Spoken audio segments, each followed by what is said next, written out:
March 28th, 2025, a huge 7.7 earthquake has struck Myanmar. Let's take a look. More than 150 people have perished so far, with at least 750 injured. The quake hit at a shallow depth of 10 kilometers, which made its impact even more destructive. Incredibly, the shockwaves were felt by over 19 million people across Myanmar, Thailand, China, and beyond. In Myanmar's Sagaing region, entire villages are now rubble.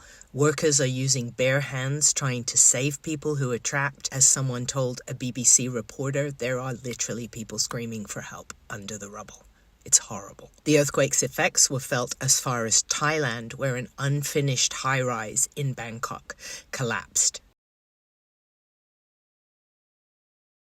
Since there is a blurred-out area here and a history of military activity in the region, this does give one pause for speculation. So I would like to clear up some information about seismic waves, the vibrations that travel through Earth during an earthquake. There are two main types: body waves and surface waves. P waves, or primary waves, because they're the first ones to hit the seismic sensors, are the fastest and compress the ground back and forth in the direction of travel, like a slinky. They can travel through solids, liquids, even gases. S waves, or secondary waves, are slower and shake the ground in a side-to-side or up and down motion, perpendicular to the direction of travel. P waves can only travel through solids, which is why they move differently through Earth's layers. After P waves and S waves travel through the Earth's interior, surface waves follow: love waves and Rayleigh waves. These move along the Earth's surface and are the most destructive because of their large amplitude, or how big the wave is. Think of amplitude like the height of an ocean wave. The bigger the wave, the more energy it carries, causing more damage. This is how seismologists basically pinpoint the epicenter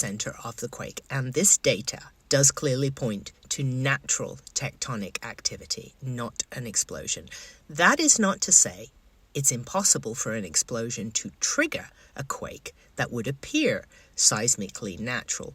But for that to happen, the fault must already be basically critically stressed in the first place. Side note, the largest nuclear explosion in history, the Soviet Union's Tsar bomba, had an energy yield equivalent to a 7.0 earthquake, but that did not trigger a quake. And by the way, even the energy of the Tsar bomba pales in comparison to this 7.7 quake, which released over 30 times more energy.